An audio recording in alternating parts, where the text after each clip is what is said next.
Bueno, señores, vamos a hablar de campaña, estrategia, análisis políticos con un experto en la materia, Wandy Ramírez. Nos visita temprano. Vamos a ver, descifrar hasta dónde hemos llegado, qué falta, quién va bien, quién ha hecho la mejor estrategia de campaña y qué va a pasar el próximo domingo. Vamos a ver, Wandy, bienvenido. Saludos, Gilbert.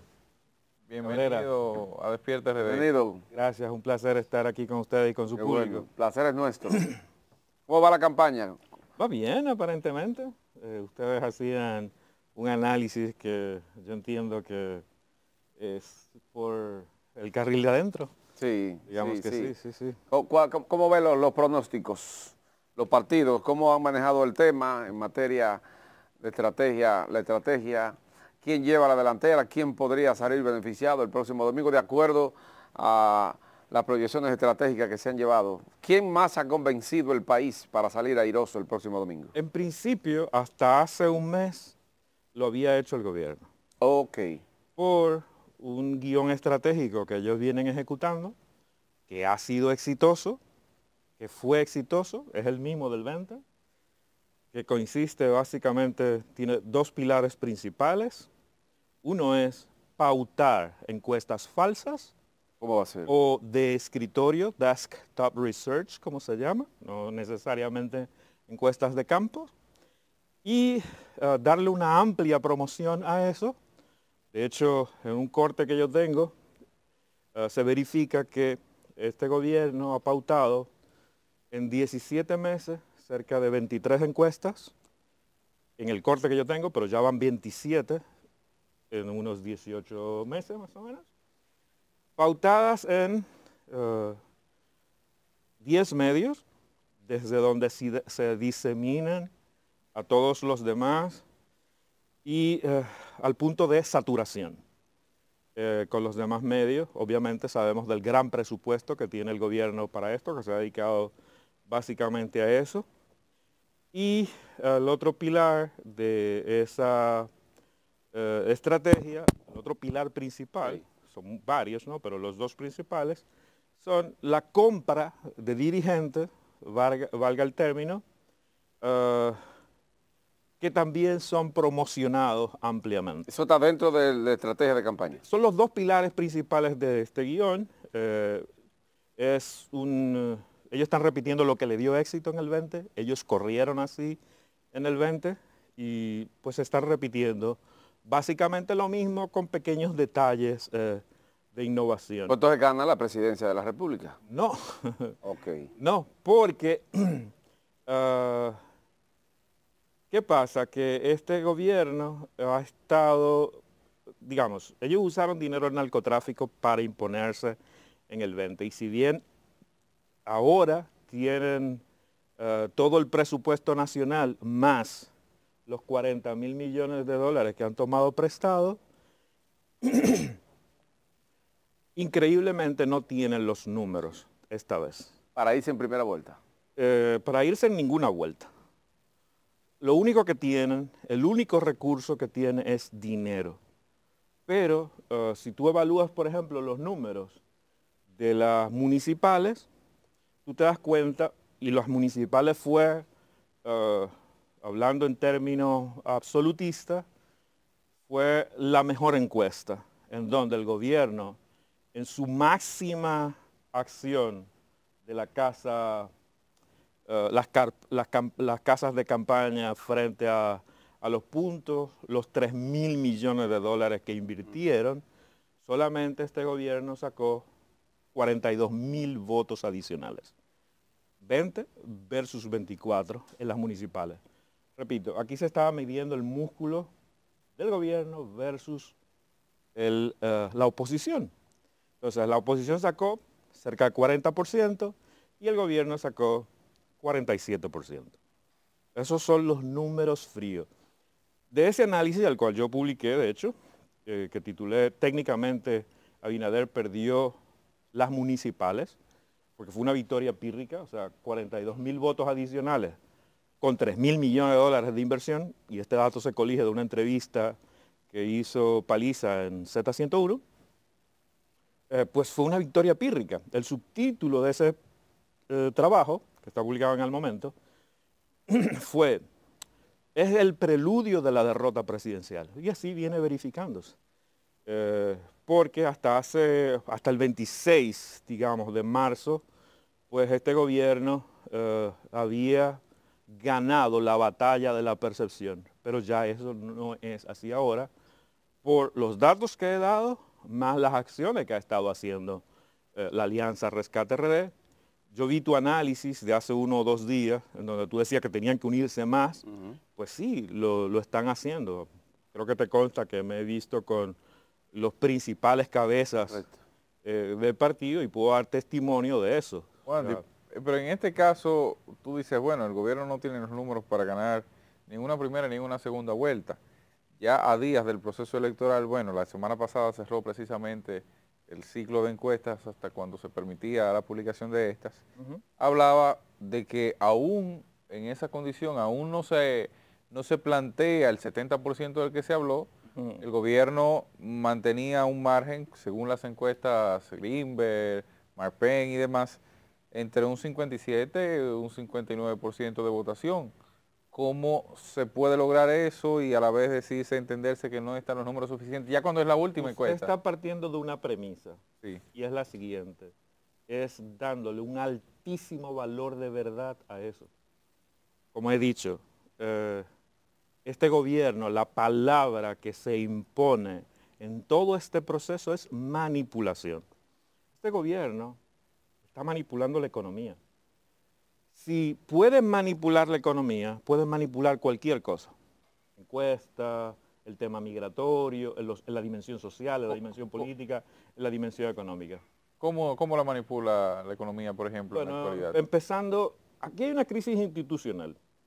Aquí las instituciones no están haciendo su papel. Por ejemplo, la Junta Central, sabemos la dimensión política, vuelvo para la dimensión económica, 24 horas de las elecciones, 24 horas antes de las elecciones, 48 tal vez, porque no estaba yo en el país, el gobierno deposita, hace una transferencia, la Junta Central hace una transferencia a los partidos cuando ya no había tiempo para monetizar esa transferencia. O sea, se manipuló desde ese punto de vista el proceso, porque hubo serios problemas. Entonces, los partidos sin dinero sacaron 40% y el gobierno con todos los recursos del planeta le llevó 7 puntos. Solo 7 puntos. Y el PRM solo sacó 42.000 votos adicionales. Son los votos más caros de la bolita del mundo, como he estado diciendo. Yéndonos a la dimensión económica, miren, si usted va a buscar dólares para pagar tarjeta, y usted, pues se lo venden. Se lo venden porque, y me parece que analizaste ese tema del dólar hace varias semanas. Ya, sí, hace varias semanas, así que te va a hacer bastante sentido. Te lo venden para pagar tarjeta de crédito, porque ellos no tienen que darte los dólares, ellos se lo quedan, entonces es una transacción electrónica. Pero si tú traes un furgón de celulares, un furgón de botas, de medias, de chacabana, de algún lado, porque te sale más barata hacerla, pues tú tienes que, y eso te cuesta 300.000, 400.000 dólares, tú tienes que ir a santificarte con San Valdés Albizu. ¿Comprendes el punto? Entonces, la tasa del dólar hoy debería estar al 100 por 1. ¿Al 100 por 1? Sí. No es un exceso. No lo es. Partiendo de que estamos en 59.5. Mire por qué, le voy a explicar. Unos 3 meses antes del magnicidio en Haití, yo estuve en la residencia del presidente Jovenel Moïse. Estábamos hablando sobre algunos temas que tienen que ver con el desarrollo a ambos lados de la frontera. Y en ese instante yo compré dólares GURD, la tasa estaba cerca del 54 por 1. Coincidencia, aquí estaba al 54 por 1.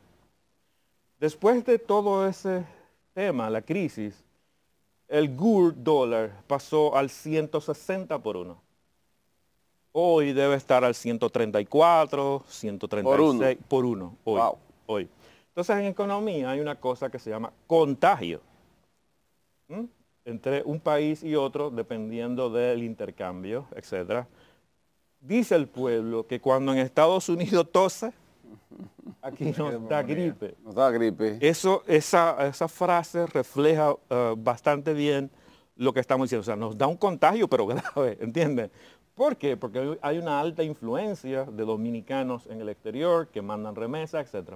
Entonces, el intercambio con Haití es, yo no sé si ustedes manejan los números, pero nosotros tenemos una capacidad de influencia en esa economía de cerca de un 30% antes de la crisis. Ahora será de un 50, un 60 o más.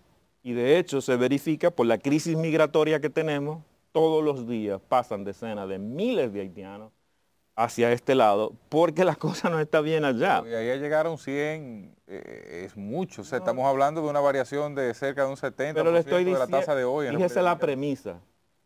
En un tiempo X estaba Sí, 54,54 y se disparó al 160 y ahora está al 140, 132. No he visto esta semana, pero la última vez que vi estaba al 132,40.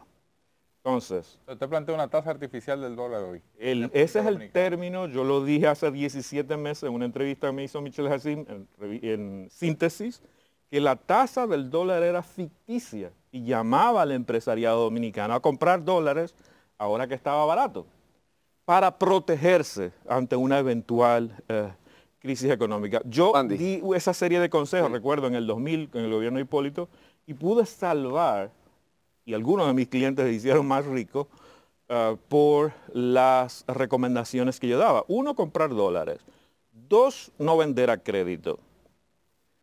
Porque cuando te toca poner mercancía que vendiste barata y a crédito, pues te descapitalizas, etcétera, etcétera, etcétera. Una serie de recomendaciones daba en ese entonces y son las mismas ahora. O sea, no vendan a crédito, compren al contado, etcétera, etcétera.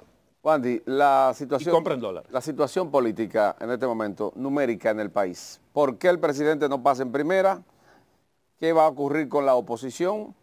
¿Cuál es el papel de cada uno? Mira, el presidente Abinader no pasa de un 42%. De un 42. El partido y Es muy bajito eso. es muy bajito tal vez, pero son los números. Y si no fueran los números, estuvieran en 52 tal vez, por ejemplo, no estuviesen haciendo el excesivo desempeño para retener el poder. Y ojo, el presidente Abinader está obligado a hacerlo, a usar todo y hacer todo cuanto pueda por su situación con Estados Unidos. El presidente, tarde o temprano, va a tener que ir a dar cuenta de por qué o cómo él llegó al poder, que fue con el apoyo del narcotráfico local e internacional. Varios de sus amigos, de sus compinches, están presos en este momento en Estados Unidos. El de Asua, el de Santiago. Miguel. Recuerden que en Santiago se ganó con 72%. ¿Se acuerdan? O sea, fue una cosa grosera el nivel de inversión que se hizo. Y la media nacional fue de un 52%.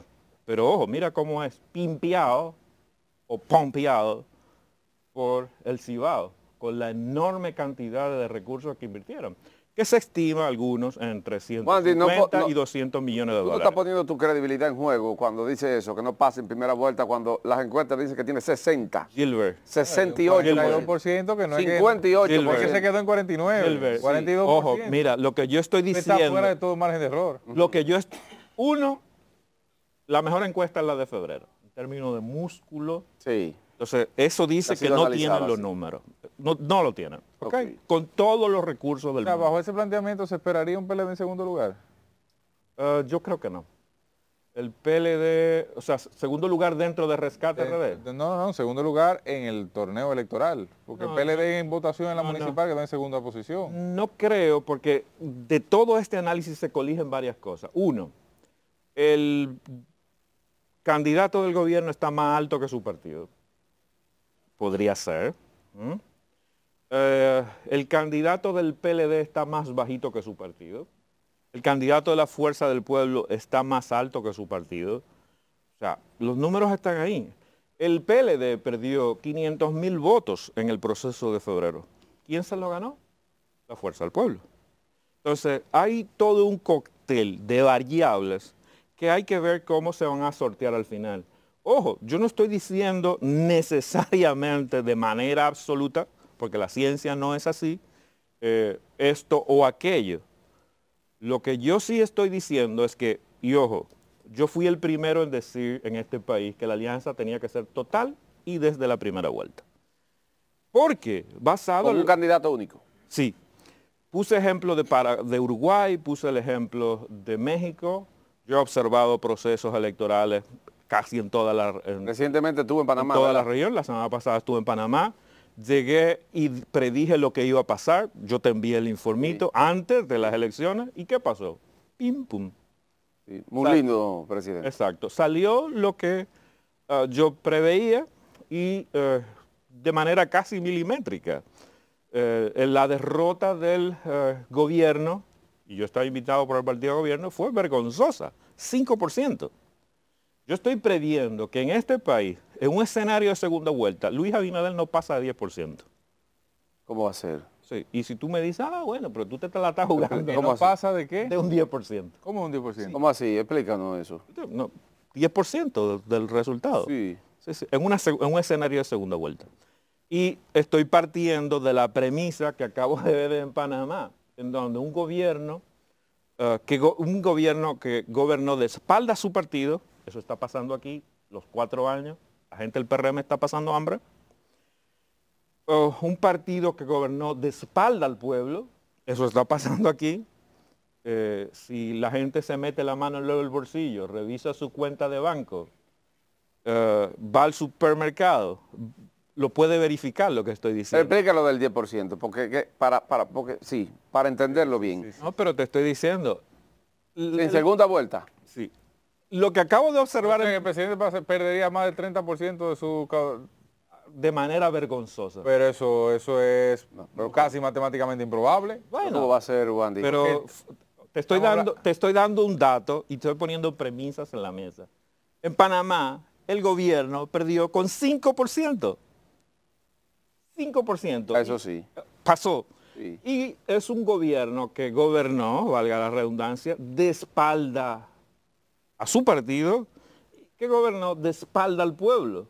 Lo mismo que está pasando aquí. Es así, es improbable, etc. Hay un fenómeno electoral que se puede verificar aquí. Lo analizábamos el otro día, el del cobrador. El cobrador está pescando del nicho del gobierno.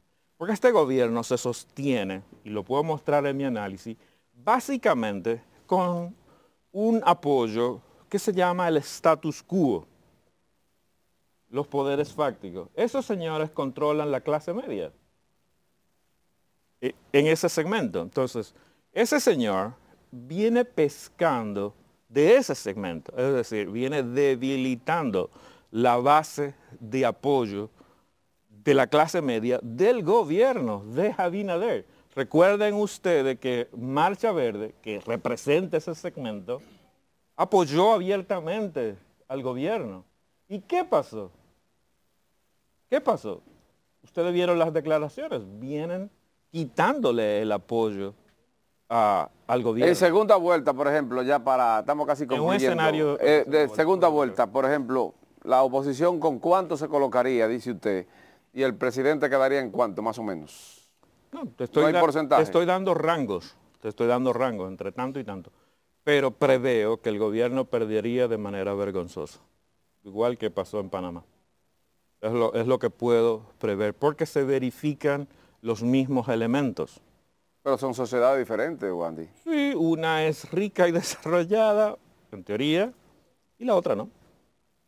Bueno, Wandy, Gracias. Wandy Ramírez ha planteado un escenario complicado. Vamos a ver qué ocurre. Complejo. Y complejo. El próximo domingo, 19. Wandy, gracias por estar aquí con nosotros.